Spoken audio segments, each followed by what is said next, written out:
bridge was empty for the first time in 7 days. Pakla had been counting. Her body counted the way you tracked anything that moved through territory.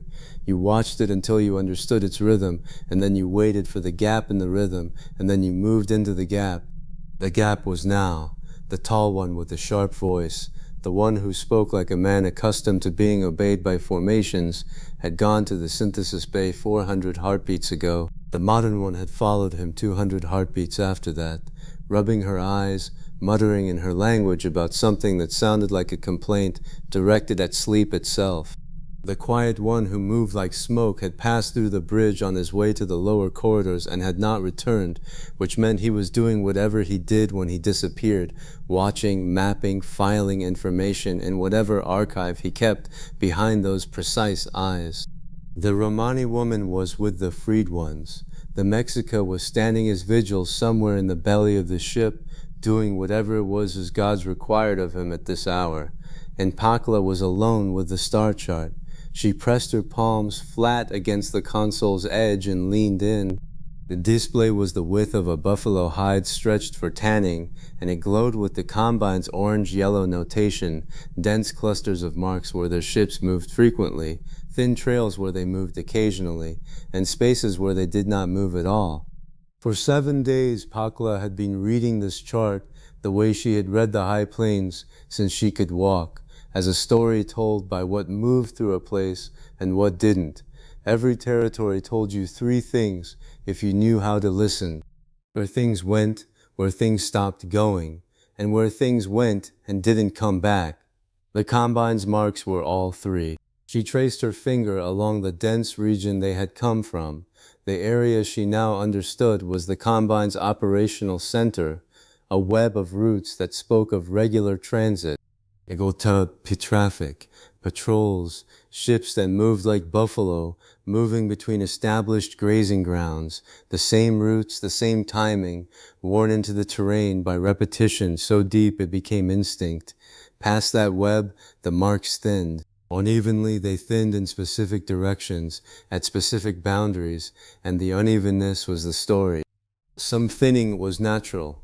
The edge of mapped space, the frontier beyond which nobody had gone because there was nothing worth going toward. That kind of absence was empty. It had no weight. But there was another kind of thinning. Southeast on the display, or what Pakla had decided to call southeast, because the chart needed directions and her mind supplied them. A cluster of roughly 40 stars sat in a region where the Combine's markers didn't thin gradually. They stopped cold, the way tracks stopped at the edge of a canyon that had swallowed the thing making them, the way a game trail stopped at the tree line where the thing that hunted the game had its den. The marks hit an invisible line and went no farther, and the line was deliberate. The Combine's marks thin here the way trails thin near a place where something went wrong, Pakla thought, letting the observation settle into her the way a good read always settled. In the body's certainty, the tracker's sense that what the ground was telling you was true. They know it is there. They go around it. I have seen this in every territory I have ever tracked. A space the predators leave alone is a space something else has claimed. She leaned closer. The display responded to her proximity, the resolution sharpening. Inita mewatself posture, the absence wasn't total. She could see, if she looked at the spaces between the stars the way she'd look at the spaces between trees for sign of passage, old markers, 3 of them, maybe 4, combined notation that had entered the cluster at some point in the past and never appeared on the other side. But whatever had gone in had not come out. Pakla breathed slowly through her nose. The ship's air still tasted wrong, metallic, too thin, as if the sky had been wrung out, like a hide left too long in the rain. But she had stopped noticing the wrongness on about the 3rd day. Now it was simply the air, her air, the air of the territory she was learning to read. She studied the 4 dead markers. Their placement told her something. They hadn't entered from the same direction. 3 came from different points along the Combine boundary. 1 came from deeper and mapped space, as if it had traveled a long way specifically to reach the cluster. All 4 stopped inside the boundary. None were at the same location. That meant the thing in the cluster, whatever it was, didn't just sit at the edge and wait. It was distributed. It occupied the whole space. It responded to intrusion from any direction, territory behavior, a thing that had marked its ground and defended it. Pakla felt a hum of professional interest, the focused, clear-headed recognition that the terrain ahead had something in it that would change the shape of every decision that followed. The tracker who feared what she found wasn't a tracker long enough to matter. This was interest. This was reading. She pulled her hands from the console and straightened. The bridge was still empty. The ship's ambient sound, the low thrum of the drive, the cycling whisper of the air system, the occasional distant clang of something in the lower decks, wrapped around her like wind through prairie grass. 7 days of running, 7 days of a heading the modern one had set, because it was away from where they'd been, and away was the only direction that mattered when you were being chased. But the pursuit was behind them now. The gap between the Arveth and the recovery team had widened to something the tall commander had called operationally comfortable in his clipped, dry voice, and the Romani woman had translated into something the others could understand. They had been running away. It was time to run toward. Pakla left the bridge. The Romani woman was in the lower corridor that the freed ones had made their own, a stretch of passageway near the cells where they'd been held, which Pakla found deeply strange. Like a horse that chose to stand near the corral fence after the gate was open, but Pakla had seen humans do similar things. Sometimes the territory you knew, even if it had caged you, was less frightening than the territory you didn't. She found the Romani woman sitting cross-legged on the deck, plating outside one of the open cell doors, speaking quietly with one of the scaled ones. The freed one's triple-jointed legs were folded beneath it in a posture Pakla had learned meant attentiveness, its segmented eyes catching the overhead light and shifting prisms that made the whole hallway look like the inside of a cave with minerals in the walls. Its 6 fingers moved in small patterns as the Romani woman spoke, and occasionally it responded in the pidgin language they'd built, combined words stripped to roots, shared between species. Pakla stopped at the corridor junction and waited. The Romani woman didn't look up immediately, which was unusual. Avisha generally noticed everything that entered a space she was in. Instead, she finished her sentence to the scaled one, listened to its reply, nodded, and then turned. Her eyes found Pakla's. Her expression shifted, recognition, the way one reader of rooms acknowledged another. Pakla inclined her head toward the bridge. The Romani woman held up one hand, a moment, and spoke quietly to the scaled one. It shifted its weight forward on its folded legs in a gesture Pakla had learned was acknowledgement, or possibly farewell, or possibly both. The Romani woman stood, brushed her hands against her thighs, and came. They walked in silence. Pakla did not feel the need to explain, and the Romani woman did not feel the need to ask. This was one of the things Pakla valued about her. She understood that information arrived at its own pace, and pressing it to arrive faster only made it arrive wrong. The bridge was still empty when they returned. Pakla went directly to the nav display and brought up the chart she'd been studying. The orange-yellow markers populated the display like campfires on a dark plain, bright and clustered in some places, sparse in others, absent where it mattered. She pointed at the avoided cluster. Then she looked at the Romani woman as she stepped closer to the display. Her brow furrowed. She was matching what she saw against something she already knew.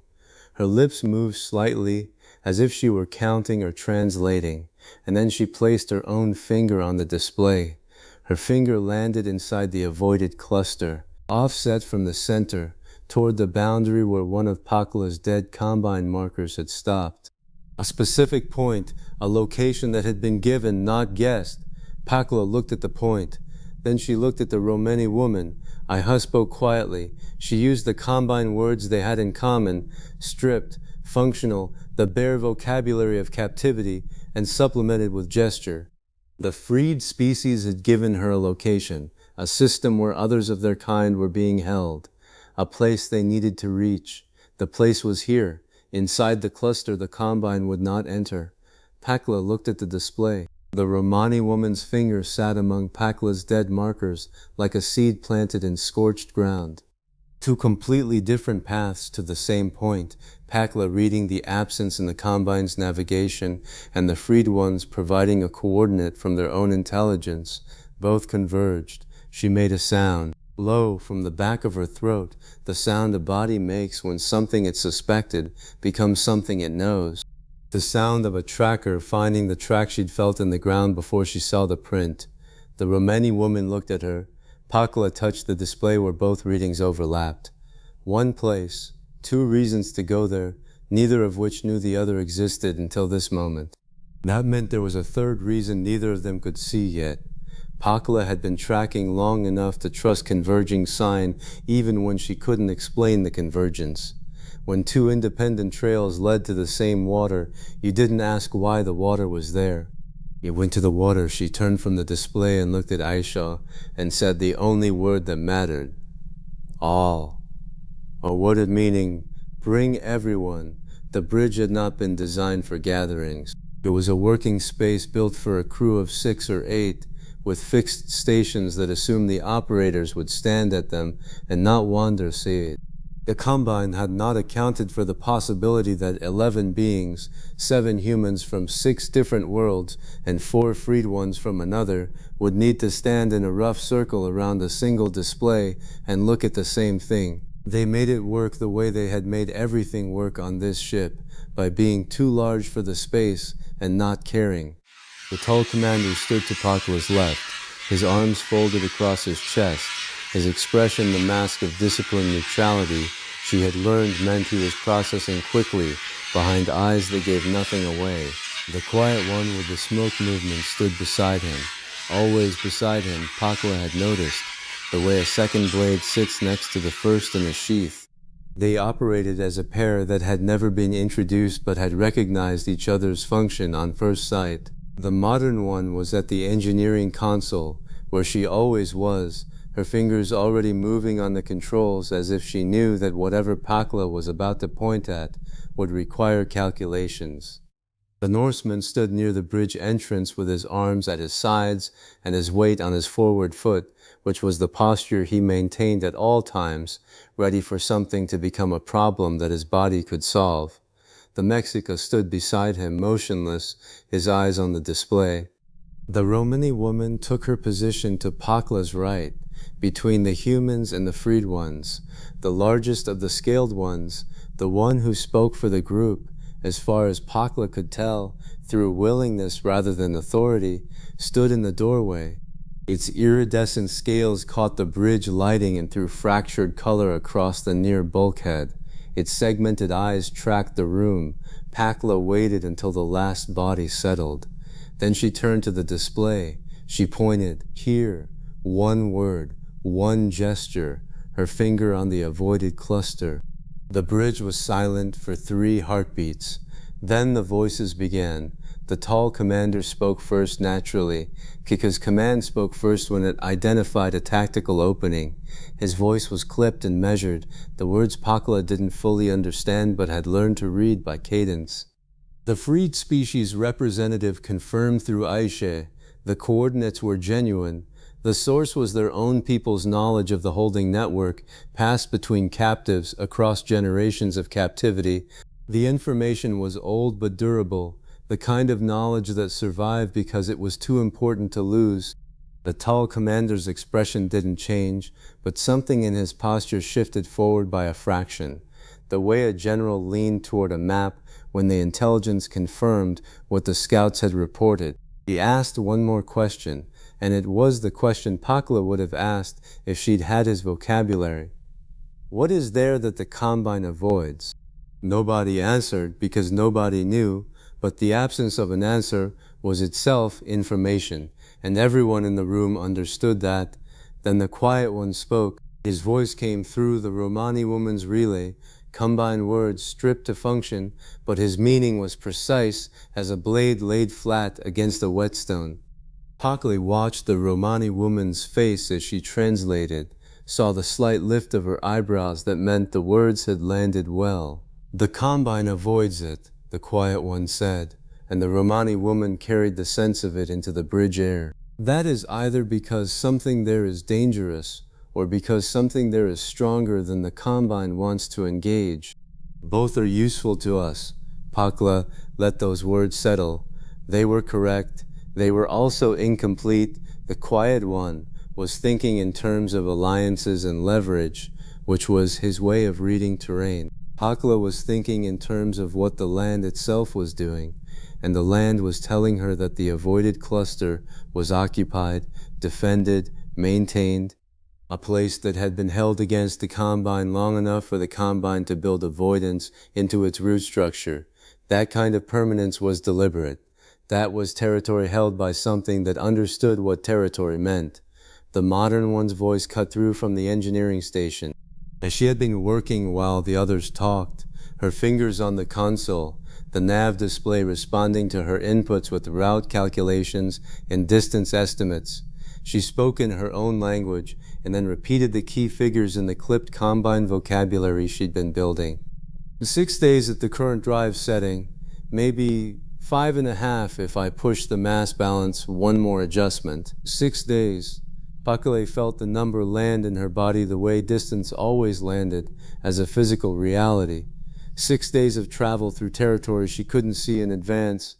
6 days during which the ship would be crossing from mapped space into whatever lay beyond the boundary the Combine had drawn for itself. The freed species representative spoke, not through the Romani woman this time, directly in the Combine pidgin, its voice a low harmonic that resonated in Pakla's chest the way thunder resonated in the ground. The words were simple. The weight behind them was immense. The Romani woman translated, but she did it slowly, as if the weight needed time to transfer. What the freed one had said was something like yes, an affirmation, a confirmation that this was where they needed to go. But the word carried more than agreement. It carried the gravity of someone who had been waiting a very long time for this question to be asked and this direction to be chosen. Yes, the way water says yes when it finally finds the channel it's been pressing against for years. Inevitability. Pakla looked at the Mexica. He had not spoken. He had not moved. But his posture had changed. She could see it clearly, the way she could see wind change direction on the grass before the grass moved. He had been standing at rest. Now he was standing at attention, not the kind of attention the tall commander demanded from a formation, the kind a warrior gave to a path he had decided to walk.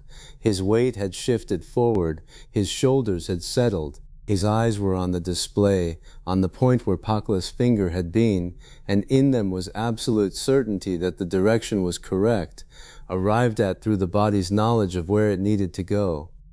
They said nothing because nothing needed to be said. The tall commander looked around the bridge. He read the room the way he read everything, quickly, completely, with the economy of a man who had been making command decisions since before most civilizations in this room had existed. He asked no further questions. He gave no speeches. He confirmed the course. His voice carried the weight of finality, and the bridge accepted it the way ground accepts a footprint. No one objected. Pakla stepped to the navigation console. The modern one was already there, her hands moving on the controls with a fluency she'd built over 7 days of study. She looked up at Pakla, and between them passed the understanding that had been growing since the first time they'd stood at this console together. Pakla read the terrain, and the modern one turned the reading into numbers the ship could follow. Neither was complete without the other. Neither needed to say so. The modern one brought up the heading input. The display showed their current course, the straight line the modern one had set on the first day, the line that meant away, and the destination Pakla was about to replace it with. A point inside the avoided cluster, a specific system, a place where two independent readings converged. Pakla reached for the controls. Her hands knew what to do. She didn't understand the technology, not the way the modern one did, not the mechanics of how the ship translated an input into a trajectory, but controls were tools, and tools told you how they wanted to be held if you listened. The heading input was a physical interface, a set of markers on the display that you moved with your fingers. She had watched the modern one, set the original heading. She had practiced on the secondary display during the quiet watches. She knew the gesture. The ship wants to go toward the star cluster, she thought as her fingers found the markers. There was a pull in the navigation. She'd felt it since the third day, a subtle bias in the ship's default heading that tugged toward the dense Combine core. The ship had been built by the Combine, for the Combine, and its bones wanted to return to Combine space the way a horse raised in one valley wanted to return to that valley when you let the reins go slack. I am choosing against what the ship wants. I have always chosen against the expected path when the expected path is someone else's design. She moved the markers. The heading shifted on the display, the line rotating away from the Combine core, away from the default pull, toward the sparse edge of map space and the avoided cluster beyond it. I know where we are going. I know it is the right direction. The modern one checked the numbers. Her lips moved as she ran the calculations, distance, speed, the mass balance adjustment she'd mentioned. Her fingers made small corrections on the engineering console. Then she looked up and nodded. The heading was set. Pakla took her hand off the controls and felt the ship respond. Not immediately, not the way a horse responded to a shift in your knees with that living recognition of intent, but slowly, ponderous as weather, the Arveth's drive adjusted to the new course. She felt it in the deck plating under her feet, a change in the vibration's character, the ship leaning into its new direction. 6 days, the tall commander moved immediately to what came next, because that was his nature. The crisis of direction was solved, so the crisis of transit needed structure. He began speaking to the quiet one and the Romani woman in the rapid exchange that meant he was organizing something, and within the span of a few hundred heartbeats, the shape of it became clear, a watch rotation, the first fully structured one of the voyage. Pakla had seen men organize sentry schedules before. On the plains, when a band made camp in contested territory, there was always a rotation, always someone watching while others slept. The tall commander did it the same way, with the same underlying logic. Pair the experienced with the new, cover all directions, make sure no watch was so long that attention dulled. But he added something Pakla hadn't seen before. He paired humans with freed ones. Each watch would have at least one of each. The freed ones had their own competences, their own alertness, but the Romani woman's translation capacity was a finite resource, and if something happened during transit, the watch team needed to be able to communicate, at least in the stripped-down pidgin, without waiting for a relay. Pakla approved. It was the logic of a man who understood that communication was terrain, and you couldn't cross territory you couldn't read. She watched the rotation take shape. The tall commander assigned watches with the economy of long practice, reading each person's strength and placing them where they could use it. The Norseman got the longest watch, the deep night stretch when alertness mattered most, and his capacity for sustained vigilance was an asset. The Mexica took the watch before it, the liminal hours. The quiet one took the overlap watch, the one that covered the transitions. Pakla herself drew the first watch, the one that started now. The modern one did not get a fixed watch. She got something else, a roving assignment, the freedom to be at the engineering console whenever she was needed, which was always. The tall commander recognized what Pakla had recognized on the first day. The modern one's value was in understanding the ship, and you didn't tie your best tracker to a sentry post when the whole territory needed reading. The rotation settled. The freed species representative communicated it to its own people through the Romani woman's relay, and the acknowledgement that came back was the same as the affirmation earlier, simple in word, heavy in weight. They understood. They would participate. They had been waiting for this kind of structure, the kind that said you are part of this, not carried by it. The modern one had already turned away from the rotation discussion. She was at the engineering console, her hands moving on the controls, building something new. Pakla watched from her station, close enough to see the display, far enough to not interfere. Communication protocol. The modern one was building a system for talking to whatever they found at the other end of the transit. Pakla didn't understand the specifics. The interface was dense with notation that meant nothing to her, but she understood the intent. The modern one was preparing to speak before she knew the language, which was wisdom. You'd learn the language faster if you had already built the framework for it. The Romani woman spent the next stretch of time moving between the bridge and the lower corridors, briefing the freed species on where they were going and why. Pakla could hear her voice filtering up through the deck, the warm cadence of it, the way she shaped the combine pigeon into something that carried more than information. She was carrying assurance, telling the freed ones, "We are going toward your people. We have chosen this. You are part of the choosing." Pakla settled into her watch. The bridge emptied gradually. The tall commander left with the quiet one, both headed for rest before their own watches began. The Norseman went to the corridor outside the bridge, occupying the threshold the way he occupied every space, with the suggestion that anything entering would need to go through him first. The Mexica descended into the ship's lower levels, his footsteps precise and deliberate on the deck plating. The modern one stayed. She was always the last to leave the bridge, and tonight she would not leave at all. The communication protocol was consuming her attention with a totality that Pakla recognized as the trance of meaningful work. They shared the bridge in silence. Two women from different worlds, different centuries, different languages, reading the same sky. The nav display showed the new heading, a line stretching from where they were to where they were going, crossing the boundary of mapped space and entering the avoided cluster. 6 days of travel through territory no one on the ship had ever seen. 6 days during which they would leave the last edge of known ground and move into whatever waited beyond it. Pakla read the display the way she had read every horizon she'd ever studied, with the focused, patient attention of a woman whose skill was knowing what the terrain would do before the terrain did it.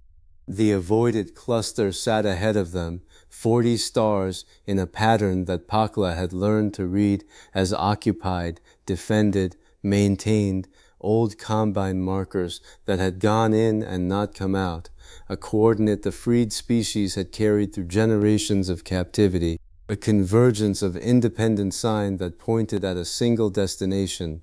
Something was there, something that had held territory against the combine long enough to become a permanent feature of the combine's avoidance map. Something that was, in the oldest and most fundamental sense of the word, home to the freed ones aboard. The ship hummed. The stars moved. The heading held. Pakla sat in her station with her back straight and her eyes on the display, and her weight settled into the chair the way she would settle into a ridge overlooking unfamiliar country, ready, patient, reading. The terrain ahead was dark. That was fine. He had always done her best tracking in the dark.